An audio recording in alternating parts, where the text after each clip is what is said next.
காந்தாரா ஒரு extraordinary movie. அதில் unique and டீட்டெயில்டான சில விஷயங்களை நோட் பண்ணியிருக்கேன். அதை தான் இங்கே ஷேர் பண்ண போகிறேன். ஃபஸ்ட்டு விஷயம் வந்து பிஜிஎம். நம்ம ஏற்கனவே நிறையா மூவிஸில் நிறையா பிஜிஎம் ஏகப்பட்ட மியூசிக்கல் இன்ஸ்ட்ருமெண்ட்ஸ் வச்சு கேட்டிருப்போம். ஆனால் இந்த மூவியில் பார்த்திங்கன்னா ரொம்பவே யூனிக்காக நாதஸ்வரம் வச்சு ஒரு மெயின் பிஜிஎம்மை கொண்டு வந்திருக்காங்க.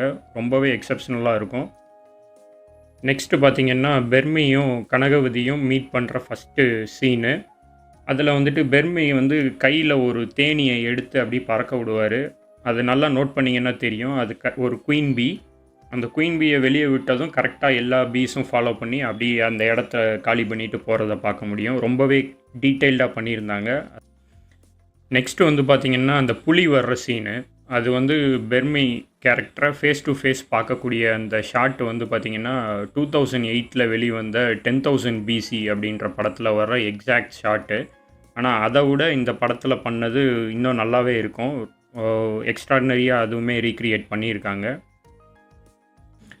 அடுத்து நான் நோட் பண்ண முக்கியமான சீன் வந்துட்டு இந்த லாஸ்ட்டு சிவன் இவர் டிரான்ஸ்ஃபார்ம் ஆகிற சீனு. அதுக்கு முன்னாடி நடக்கிற அந்த ஜெயண்ட்டோட நடக்கிற ஒரு ஃபைட்டு.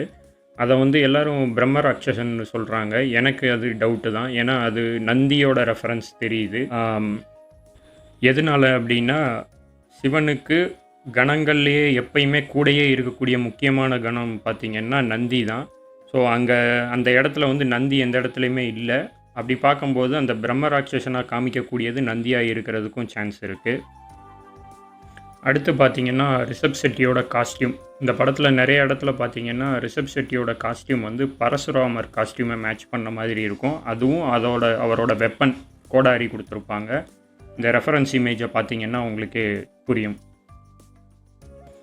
அடுத்து இன்னொரு முக்கியமான கேரக்டர் வந்து மாயக்காரர். அது வெளியே வர்ற வரைக்கும் நம்மளுக்கு தெரியாது அதுவும் ரிஷப் ஷெட்டி தான் பண்ணாருன்ட்டு. அதோட மேக்கப்பாக இருக்கட்டும், டீஏஜிங் பண்ண விதமாக இருக்கட்டும், இது எல்லாமே வந்து ரொம்பவே எக்ஸ்ட்ராடினரியாக பண்ணியிருந்தாங்க.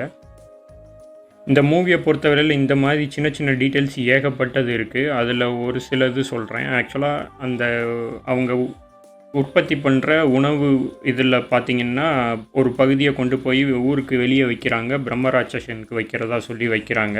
அந்த ஷாட் முடிஞ்சதுமே அப்படியே அங்கே ஊரை காமிக்கிறாங்க, பாங்க்ராவை.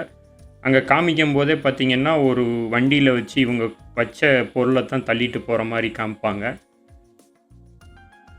லாஸ்ட் பாயிண்ட்டாக சொல்ல வேண்டியது இந்த மூவியில் வர்ற அனிமல்ஸ். இந்த மூவியில் வர்ற எல்லா அனிமல்ஸுமே அவ்வளோ டீட்டெயில்டாக பண்ணியிருக்காங்க. அது எப்படி வாக் பண்ணும், எப்படி ஹண்ட் பண்ணும், அதோட ஃபேஸ் எக்ஸ்ப்ரெஷன்லாம் எப்படி இருக்கும் அப்படின்ற அளவுக்கு ரொம்ப டீட்டெயில்டாகவே கேப்சர் பண்ணியிருக்காங்க. இந்தியன் சினிமாவில் இது வரைக்கும் இப்படி கேப்சர் பண்ணதில்லை அப்படின்றத 100% சொல்ல முடியும். அவ்வளோ அக்யூரேட்டாக இருந்தது.